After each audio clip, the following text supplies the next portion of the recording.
afternoon, and welcome to Animal Issues on AdrenalineRadio.com with Dr. Armaiti May. My name is Armaiti May. I'm a practicing veterinarian in Los Angeles for dogs and cats. I have a house call practice, and I also work at a clinic where I can offer spays, neuters, dentals, and other procedures. Feel free to go to my website, veganvet.net, to learn more. Today, I'm very pleased to have a special guest with us who will be sharing with us about her organization, Vegan Spirituality. Lisa Levinson has been a longtime vegan and animal advocate, and she's here with us in the studio live to share with us about this wonderful organization she started. Lisa, thank you so much for joining us. Thank you, Armaiti, for inviting me. Absolutely. Tell us a little bit about what vegan spirituality is. Sure. Well, vegan spirituality combines those two words. You've got vegan and spirituality. So veganism is a whole lifestyle where people do not consume animal products, do not wear animal products, and it's based on the principle of ahimsa, which is dynamic harmlessness, so that we make an effort to not harm other living beings. So that's the first part of it, is veganism, and the second part of it is spirituality. And spirituality refers to anything that connects us to ourselves, to people around us, and to the world at large. So that's a general definition of spirituality. And putting those two together includes the notion of self-care. It includes the notion of connecting your vegan values to a community, and to actually create rituals and things that help to express those values. Well, it's really important for vegans to have a sense of community and belonging, and I've been to a number of the gatherings that you've helped organize, and they've been wonderful. So how did you come up with the idea of starting this organization? Wow, that's a great question. So it started many years ago, actually, with a conversation that I was having with a good friend of mine, Sandy Herman, and she had coined the term, vegan spirituality, and I loved it. I thought, that's it. That is so important, because who we are and our choices that we're making, it's more than a diet. It reflects our whole inner and outer being, this idea of vegan spirituality. And both she and I had been exploring spirituality in other venues, going to various, everything from moon circles to Wiccan gatherings and all kinds of things, just to explore spirituality itself, connecting to the earth, paganism, also looking into different notions like the Kabbalah. So really exploring spirituality itself. And each of us in our own separate journey had found a wall at some point that blocked us from going further. And that wall was related to our compassion for animals, because, for example, I had gone to an event and it was very spiritual, and we were talking about raising the energy of the room and bending spoons with our minds and all of these really profound things. However, when we went to eat, what was served was a barbecue. And I felt the energy drop significantly, because for me, there's a big disconnect. And Absolutely. So she and I spent hours talking about this and really trying to put together the two terms, veganism and spirituality, to mean something to us and to our lifestyle. Well, that's very important. This is Animal Issues with Dr. Armaiti May on AdrenalineRadio.com and AdviceRadio.com, as well as AM 1680. We have special guest Lisa Levinson with us today, talking about her organization, Vegan Spirituality. If you'd like to call in with a question or share an experience with us, the number is 1-800-405-6425, and we welcome your input. So, Lisa, tell us how you practice vegan spirituality in your daily life. So, vegan spirituality to me includes everything from walking down the street and making an effort not to step on an ant, because I can do that, I have a choice, to the types of practices that I do for self-care. So when I take care of myself, it's also part of the bigger picture, nurturing myself, and also being kind and considerate to other humans, to other people as well. So I think there's many levels of and different ways that we can practice vegan spirituality. Everything from meditating and having different mantras and sayings that we want to put out into the universe, to rescuing animals. Right. Yeah. Oh, that's great. So how long have you been a vegan yourself? Well, I've been a vegan for many years, probably about 20. Wow, that's awesome. Yeah. Congratulations. Thank you. So this, for me, that started years ago. Actually, when I was in California, I lived on an educational farm, a hidden villa, and we had animals there that we cared for. One of every type of animal. It's a little more like Noah's Ark there. But it was a working farm, and they did slaughter the animals. And that process really woke me up, in addition to other experiences I had had as a child. So I left California the first time as a vegetarian, and then when I got to Philadelphia, I hooked up with the animal rights community there, and then became vegan. That's wonderful. So how has your experience through the years shaped the person you are today as an advocate for animals, those who aren't able to speak for themselves?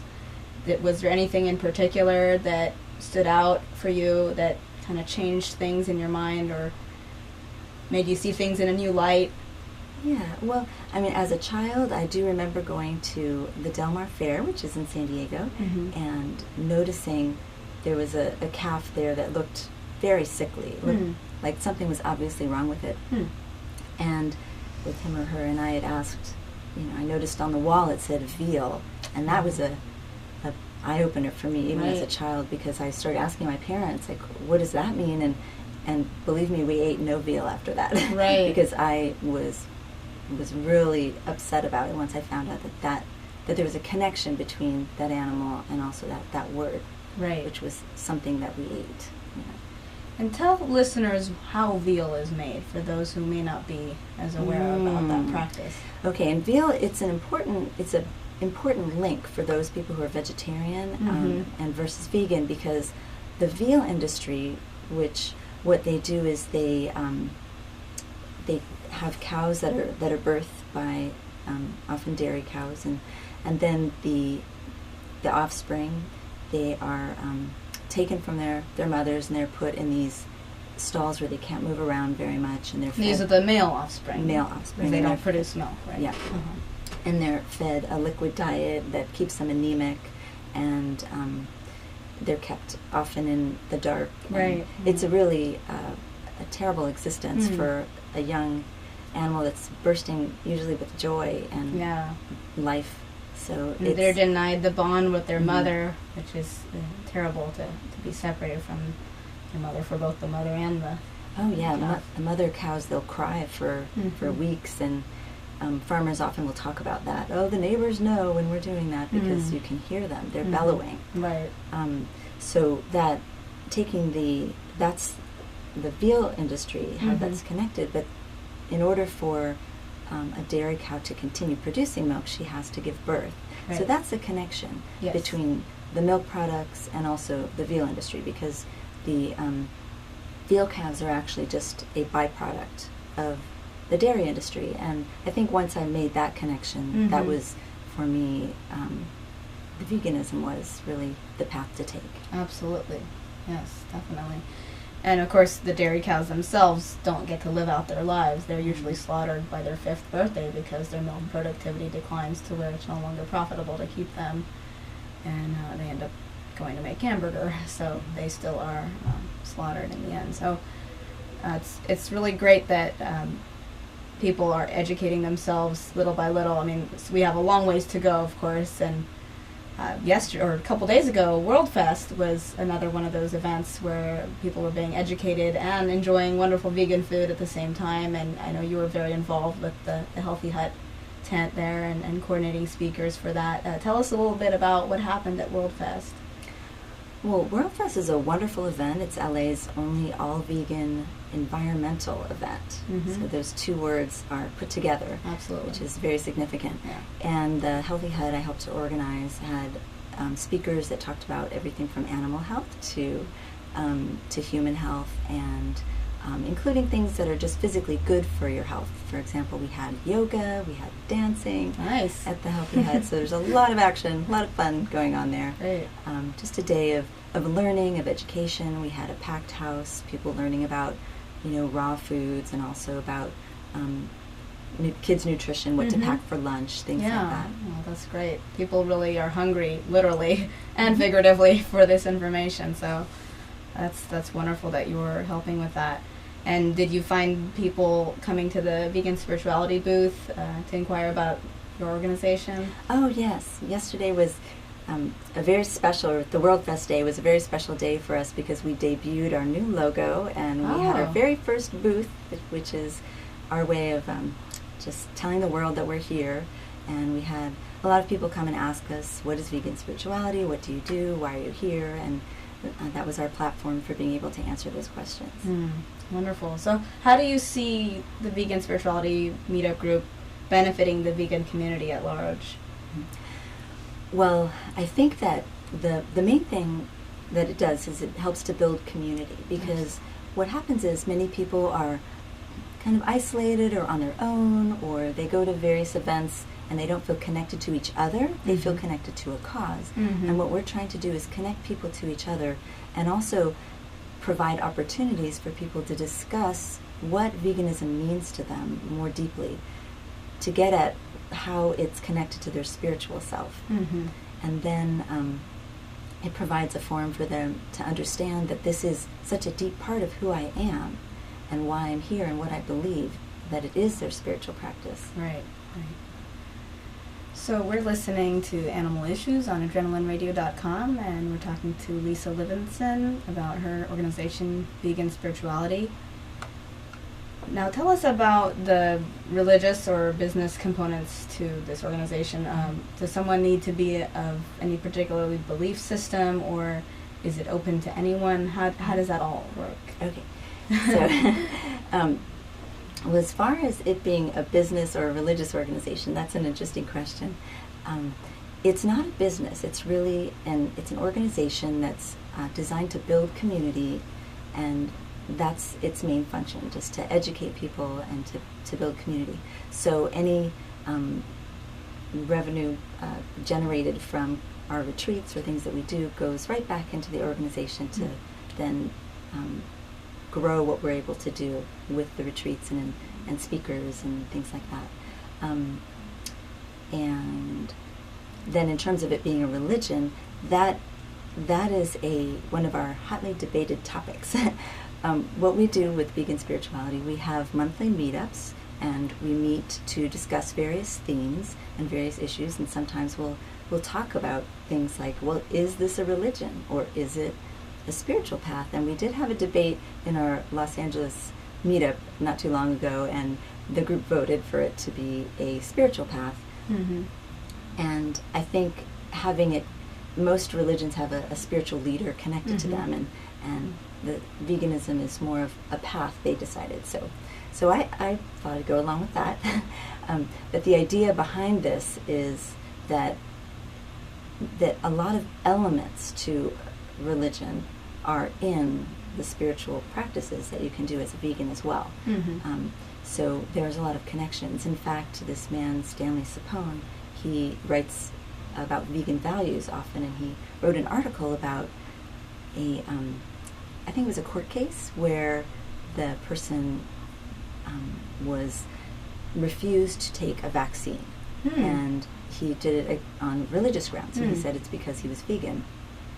And this court went to the judge, and the judge outlined all of the items that he thought were necessary to be called a religion. And believing God actually wasn't one of them.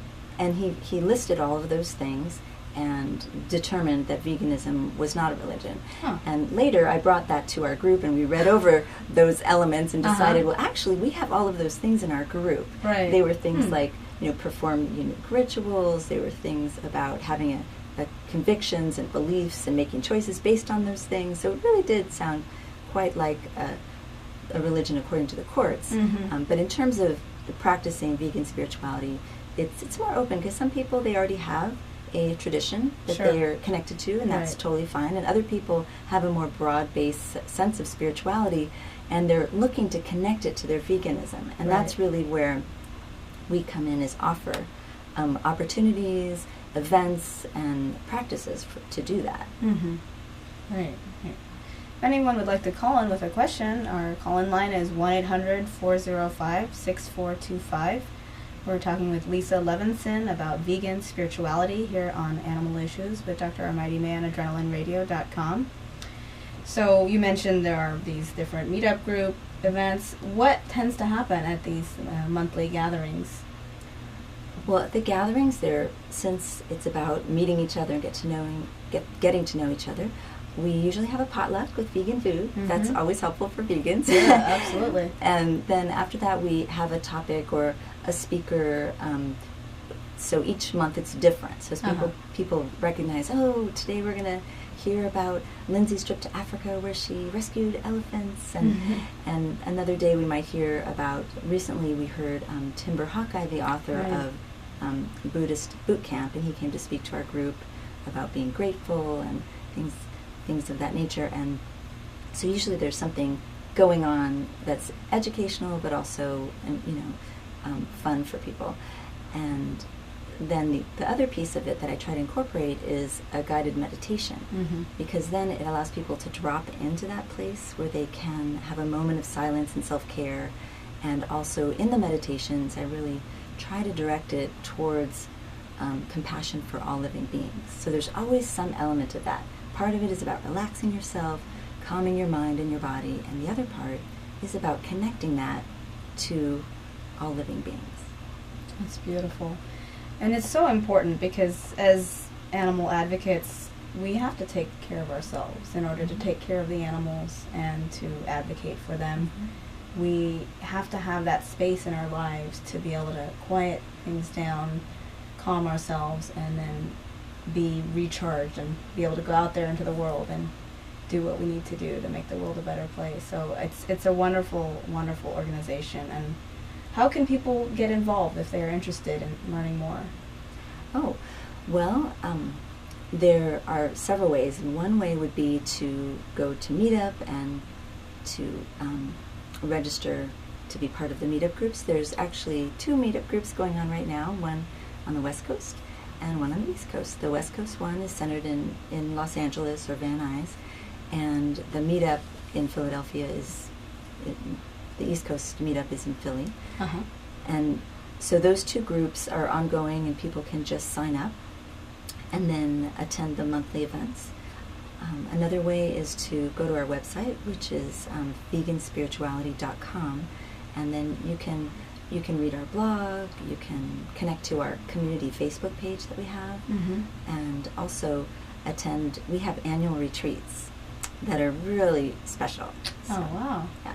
So tell us about one of the past annual retreats you've been to. Any special experiences you'd like to share with us? Sure. Well, first I'll just say what happens at a retreat. Sure.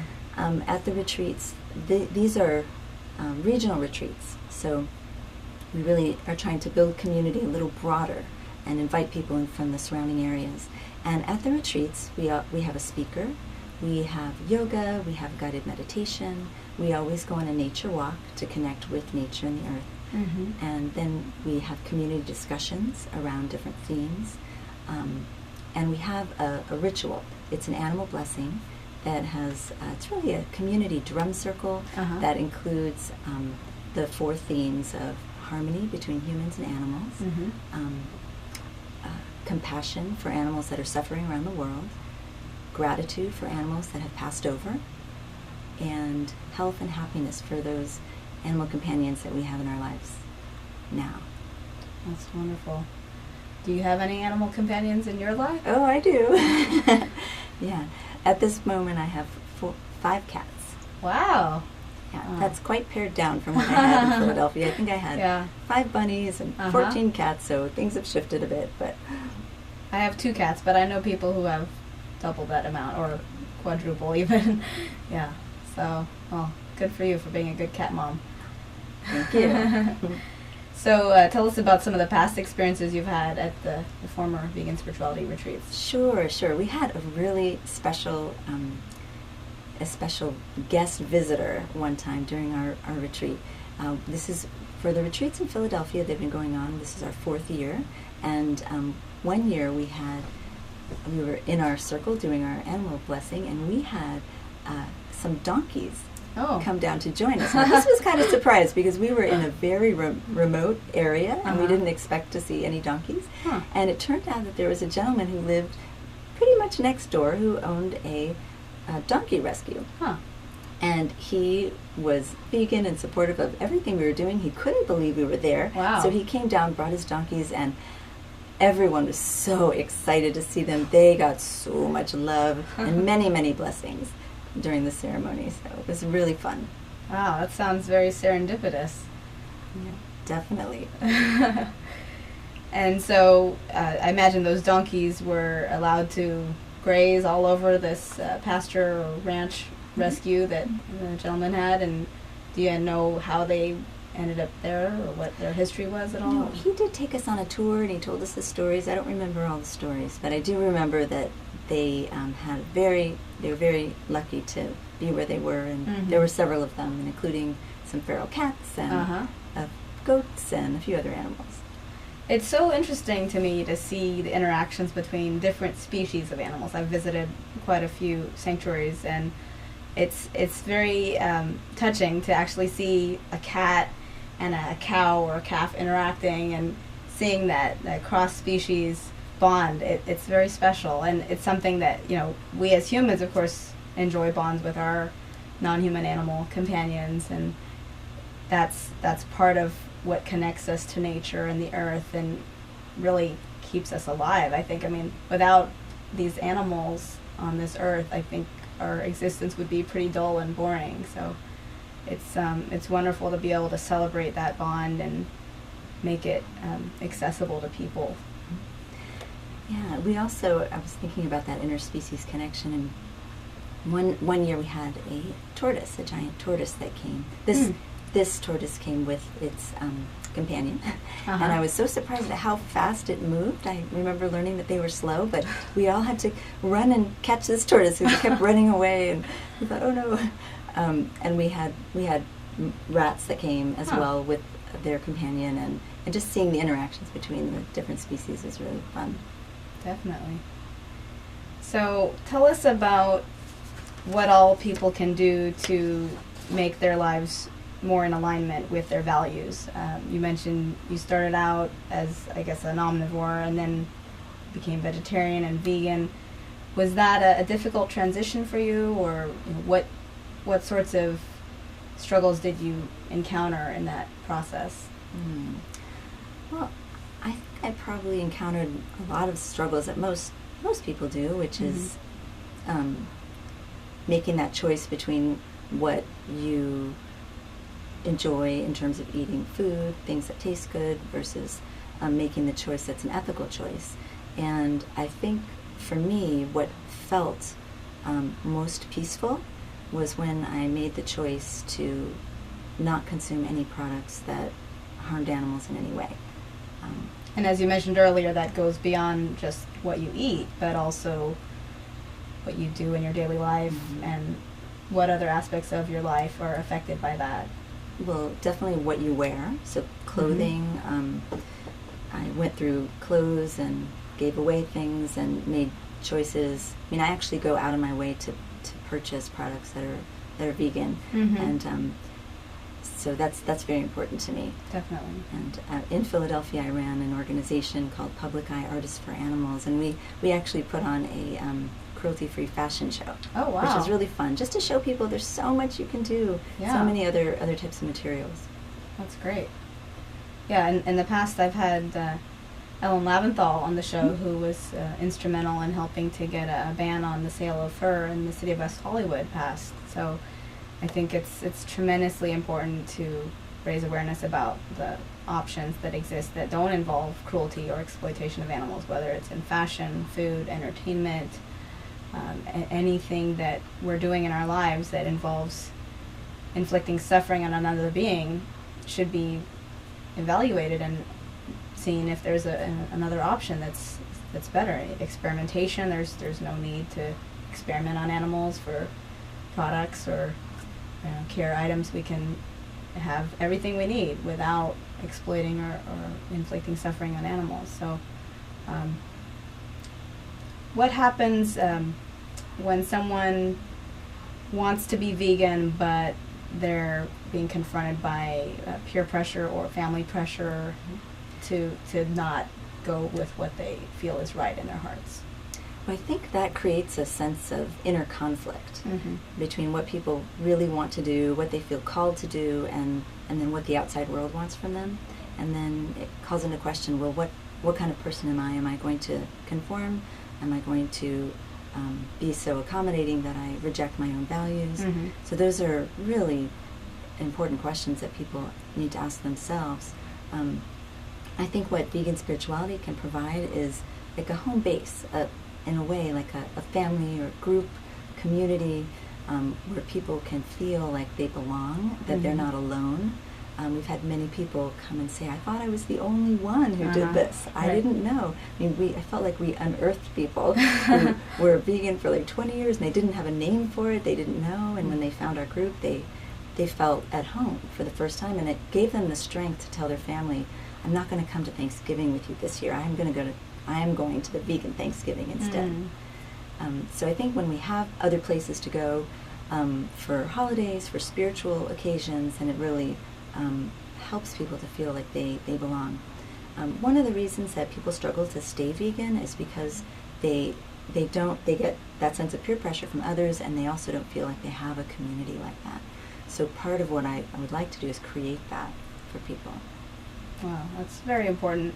I know there are a number of people, including friends of mine, who have gone vegan and then had issues with not feeling a sense of belonging or community, and then ended up going back to their former ways. So it's very important to have that sense of community and belonging to help people feel connected and keep them invigorated and informed. And so it's a wonderful organization. I think that people are really going to enjoy this retreat coming up. We'll be talking more about that after the break. We're going to just take a couple minutes of a commercial break here and be back talking with Lisa Levinson here on Animal Issues with Dr. Armaiti May on AdrenalineRadio.com. Thanks for tuning in.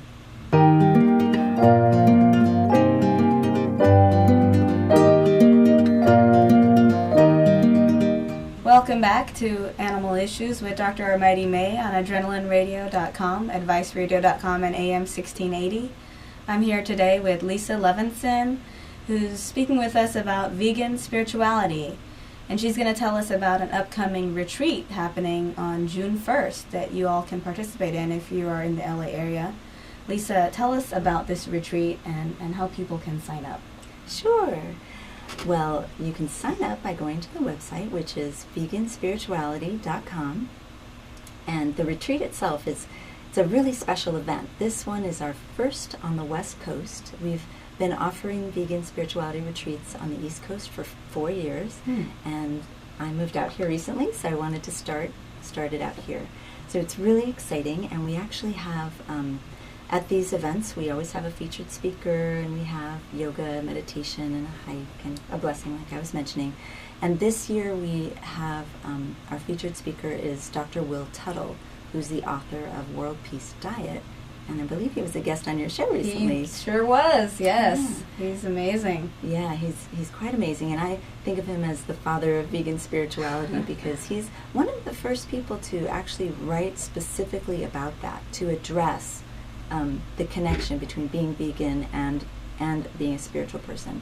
One of the articles that really struck me that he's written is about it's about how when we meditate, if we're eating meat, it's very difficult to have a clear conscience, I guess you would say, or a clear mind, because there's that inner conflict going on between wanting to be peaceful and loving to all beings and being kind to them, and then consuming them. So that's part of his work. And then he also talks about how the energy of what we consume becomes part of us, and if there's violence or anger in that, how does that affect our own ability to create peace and harmony within? So I'm looking forward to hearing more about what he has to say. Yes. And making that connection between veganism and spirituality. I also think it really helps to validate that veganism is a spiritual practice when we have folks like Dr. Tuttle come and speak about it, and also it gives people an opportunity to really appreciate and acknowledge their own stories. Mm-hmm. To acknowledge that, wow, this is spiritual for me. It's not just something in my life, but how deep the river runs within them. Yes, yes. And the more grounded and connected we feel, the more solid our foundation is for our practices and beliefs, and the stronger we can be as a force for positive change in this world. Yeah, and I like that you said that, because the force for positive change, that's really what vegan spirituality is all about. It's about creating a positive vision and to really imagine and create that in our culture and in our world. So the more people believe that this can happen and really start to feel the connection between veganism and spirituality, the more that will begin to happen in our daily lives and in our communities. Mm-hmm. I think it's important for people to feel a sense of belonging and a sense of validation, to gain that strength to be a voice for the animals, and also a voice, like a crusader for compassion. I have a couple of quotes actually from people who've attended past retreats. Oh. I thought I'd just share them with you. Please do, yes. It's interesting. Just to understand, what do people get out of this day? Why is it important to them? So, I think this was from last year. Someone said, I felt like this event was just what the doctor ordered. It was a healing and like a spa day for my soul. Wow. I thought that was cool. And then the year before, someone had mentioned, I've never been to anything like this. The whole event was memorable. And another, our first year, someone remarked that they remembered that I'm not alone, that there is already a community that is hungry for expansion and that I am part of it. So I thought those were interesting quotes, just of people acknowledging, this is important to me. This is something that is helping me become a better person. Definitely. Well, it's something that enriches people's lives and helps them renew their commitment to the values they hold of cherishing animals, not as objects to be utilized, but as sentient beings who have their own rights that ought to be respected. So this upcoming retreat, I understand, will be at the Wright Ranch in Malibu. Yeah, it's not a working ranch. It's a property, and just for the record, and but it's a beautiful location. And part of it is I wanted to select a spot that would bring harmony to the soul. Just a gorgeous place that people could be. It has a medicine wheel there, so we'll be using that for our community ritual. And it overlooks the Pacific Ocean. It's beautiful. It's very well known for community events. Yes. So I'm looking forward to having it at that spot, and there's a pond with a reflecting pool, and so when we're there, we'll feel connected to nature and also have an opportunity to connect with each other. So there's a lot of spots with trees, and it's outdoors. So I think it's going to be a really fun day. I know it is. I've been there before for an autumn equinox celebration they had a number of years ago. It's a beautiful location. How did you get to choose that location, or do you have to make any special requests? Or? Oh, yes. Actually, I have a friend that lives very close to there, and he took me by one day, and he knows the owners, and I thought, wow, this would be perfect. Because I had looked at several other places, and some of them were religious retreats, but they seemed like they had a lot of religious iconographic images everywhere, and this one was more about nature. Right. And our venue in Philadelphia it's an old farmhouse on a large property, and it definitely feels really quaint. So they have two different feels, but both of them are kind of rustic in their own way. And so when I went to the venue, I just had that feeling inside, like, this is where we should do it. this is a beautiful place. Connecting to nature, connecting to each other, and to living beings. There's animals, wildlife all around us there. That's beautiful. So people can go to veganspirituality.com to sign up for the retreat, and it's from what hours? Well, it starts at 10, and the program will begin with yoga. We have 2 yoga teachers from the area, Charlotte Cressy and Stephanie Winard, and they're both vegan yogis, and they're going to guide us through connecting with the earth, doing yoga. And then we also have Mahan Kern, who created a program called the 3-Minute Start, and she uses yoga mudras to help people focus their energy and to calm any anxieties, anything such as that are going on. So they're great tools to take back into the world for self-care. And then we'll have a raw vegan lunch prepared by Chef Stephanie Jaffe.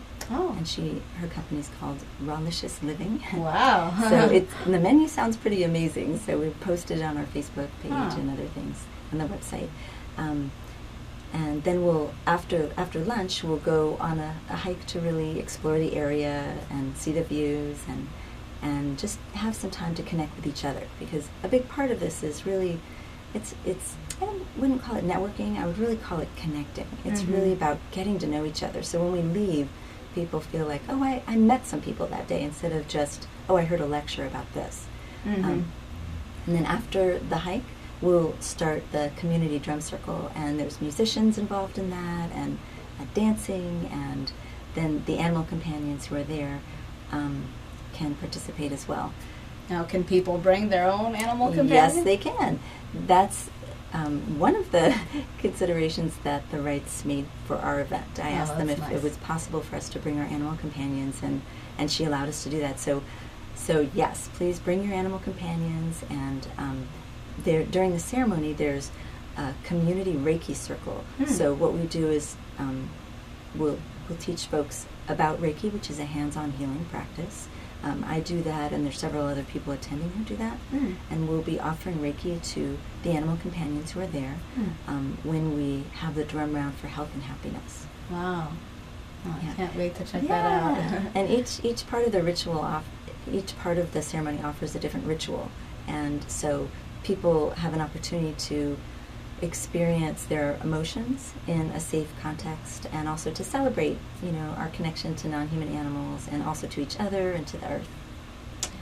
I'd like you to expand on the topic of emotions and how they relate to our lives, especially as activists who are out there dealing with very difficult issues, and surely the injustice that we're confronted with, that animals are being subjected to, is justifiably anger-inducing and depression-inducing. How can we deal with these emotions of sadness and rage, even, that come up when we're confronted with the cruelties that animals endure? Yeah, that's a really big part of self-care. One thing that I personally like to do is I like to collect positive stories, because part of being an activist is hearing these negative stories. Part of it is learning about the sad things that happen.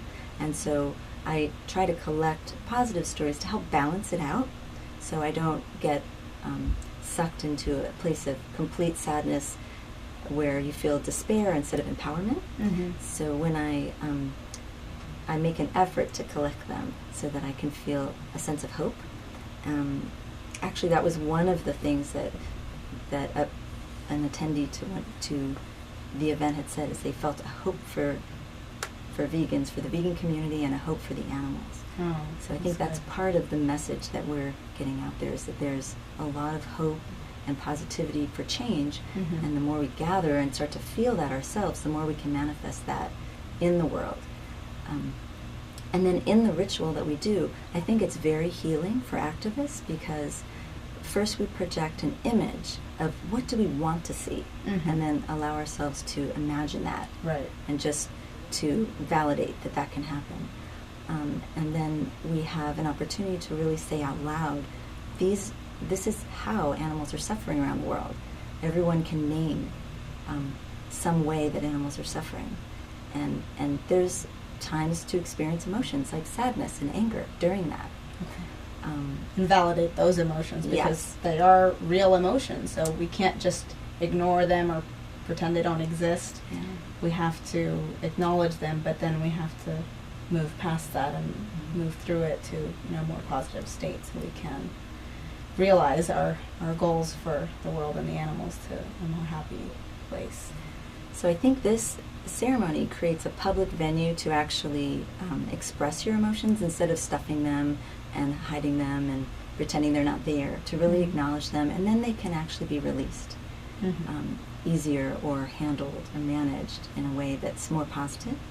And so that's part of the ritual. And another part of it is really being able to name the companion animals that have passed away in this year, and other animals that are close to us, and acknowledge that yeah, it's normal to experience grief. We have in Philadelphia an animal bereavement counselor, Sandy Herman, who she is the person who helped coin the term vegan spirituality.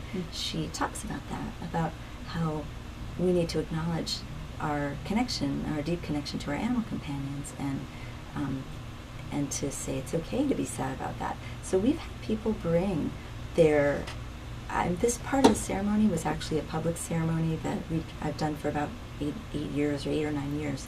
So this blessing of the animals, people would bring their dog leash after their dog had died. We had an activist last year. She brought the ashes of her cat, Lee Hall, who's president of Friends, or she's the vice president connected to Friends of Animals. And it's really moving to be able to do that, to have a place you know you're going to be accepted and understood, and people relate, and people cry. Right. People cry during that part of the ceremony. But then the next part is about health and happiness, and about love for animals that are living. So it brings us to a new place of joy and happiness, and the drumming and dancing is lots of fun. So it's really, you get to go full circle with your emotions. Yes.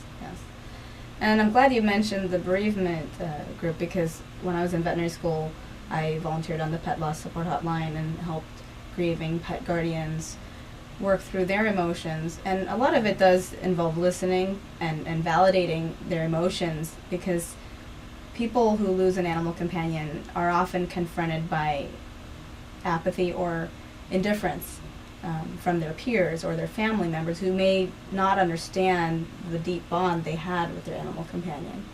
And as a veterinarian, as an animal lover myself, I can appreciate that, and I can empathize with that.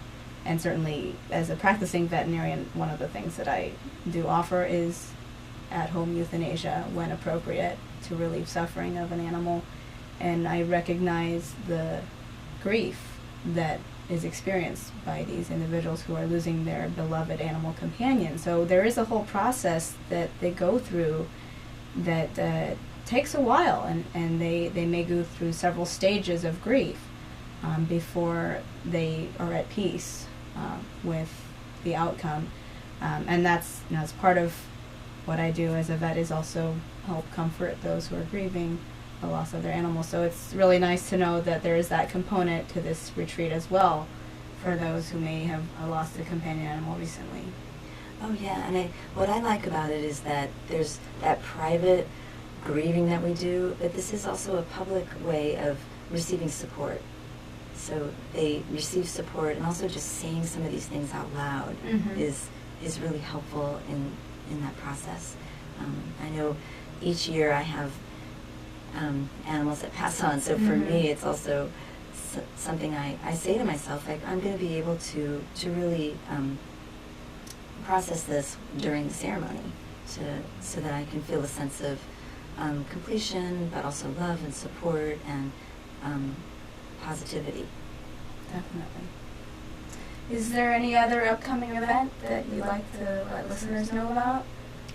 Oh, sure. Let's see. We have, our retreat on June 1st is in Malibu. We also have a retreat coming up on July 20th, which is in Philadelphia. Oh, okay. So we have two almost back-to-back retreats. We also have each month we have a vegan spirituality group that meets in the LA area and Philadelphia area. And this next month we'll be meeting on June 15th. And I'm going to present, I went to Burma recently, and I'm going to present some slides about my journey there, exploring Buddhism in its cultural practice there, and also looking at some of the animal treatment in that country. Wow. So we'll explore that. That should be fascinating. Yeah, that'll be fun. And there's also a group in Philadelphia that holds a lot of holiday celebrations, so they'll be doing a 4th of July event too. Well, it's interesting. 4th of July is traditionally centered around fireworks and barbecues, but of course that's not consistent, or at least the barbecue part isn't consistent with a vegan ethic. But to have a vegan version of that is empowering and helps us build community and also be recognized by the mainstream who do value these traditions and celebrate them, and lets them know that, hey, we're also celebrating, but we're just doing it in a compassionate way. Oh yeah, definitely. I think one year we called it Independence Day for the animals. I like it. Yes. Wonderful. It's lots of fun, and also involves family. So that's a big part of community is family, and just having hula hoops and fun things for kids and animal companions, frisbee, all kinds of stuff. Great. All right, well, if anyone has any questions, there's an opportunity to call in at 1-800-405-6425. Do you have any last words to share with us about the visions you have for the organization? Sure. Well, the vision that I have for this, because I think when you're building community, you really build it from the ground up. So I would love to see more of these vegan spirituality groups, whether they're via meetup or some other way of connecting, start up in communities all over. And I'd be happy to help people start them. I've started 2 in different places, and I've had inquiries from people in other states. How do we do this? And I would love to help you. I have information, handouts, things like that to help people start a vegan spirituality group. And Meetup is a great format to do that. So all of these local groups will then meet up at regional retreats. And so I can see that there could be a few of these sprouting up in different areas of the country, and just really building a movement of veganism connected to our spiritual beliefs, to validate that this is a path. It's a path of kindness, and it's a path of compassion, and those are things that we need in this world. Definitely. Wow, I'm really looking forward to seeing the growth of this concept nationwide and hopefully worldwide. That would be amazing. So in the last 10 minutes or so, I'm going to talk about some upcoming events of interest with regard to protecting our planet and the creatures who live on it. This coming Saturday, May 25th, we're having a march against Monsanto. And for those of you who may not know who Monsanto is up to, they're the ones behind genetically modified organisms, also known as GMOs, which have been implicated in a number of health problems for humans as well as non-human animals. I invite you to watch a couple documentaries, Genetic Roulette, as well as The Future of Food, to learn more about some of the serious issues concerning genetic modification that affect our animal companions, our earth, and our own well-being. There's also concern about the power that Monsanto has, that they're exerting on the public and on farmers who are growing their own crops organically or non-organically, but they're minding their own business. And when a seed blows into someone's farm without them even realizing it, they can actually be sued for patent infringement by Monsanto. So this has gone too far. It's causing severe havoc, and we need to speak up and say enough is enough. Their bullying tactics on farmers, governments, and consumers worldwide has got to be exposed, and people need to make their voices heard. So I hope that people come out in large numbers. I believe there already are over 3,500 signups on Facebook for this. If you go to march-against-monsanto.com, you can find the details. This Saturday, May 25th, in Pershing Square at 11 a.m., there will be a gathering, and the address is 532 South Olive Street in Los Angeles, 90013. And regardless of where you live, there are multiple cities in 6 continents, 36 countries, and 47 U.S. states, totaling events in over 250 cities that are coordinating together to occur simultaneously at 11 a.m. Pacific time this Saturday. So this is a very powerful opportunity to raise awareness, raise the consciousness of what's happening so people can make informed choices. Back in November, we had an opportunity to pass a proposition called Prop 37, which was to require labeling of genetically modified organisms. Unfortunately, it did not pass, although it was very close to passing. And had it been made known to the public with honest, integral exposure of what happens in these genetic modification practices, people, I'm sure, would have voted for it by a landslide. But unfortunately, what happened was Monsanto and other organizations, other corporations, I should say, spent upwards of $40 million with an M against the prop and deceived voters into thinking that it would cause food prices to soar, when in fact that was just simply not the case. So they essentially lied to people, scared them into thinking that food prices would skyrocket, and a lot of people did not vote for it. And of course it would not have outlawed genetically modified foods, it simply would have labeled them so people could have made informed decisions about what they were purchasing and putting in their bodies. There's also Venice, March Against Monsanto, for those who may want to go to that location. But you can visit the march-against-monsanto.com website for the full details, and encourage your friends and family to join in and get the word out. It's important for our generation, for future generations that inherit this planet, that we make our voices heard, before it's too late.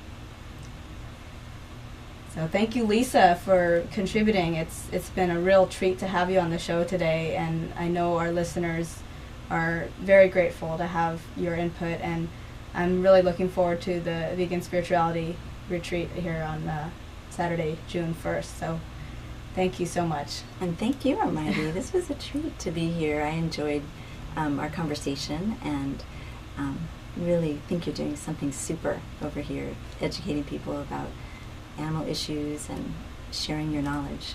Thank you. Thanks for tuning in, everyone. Have a great day.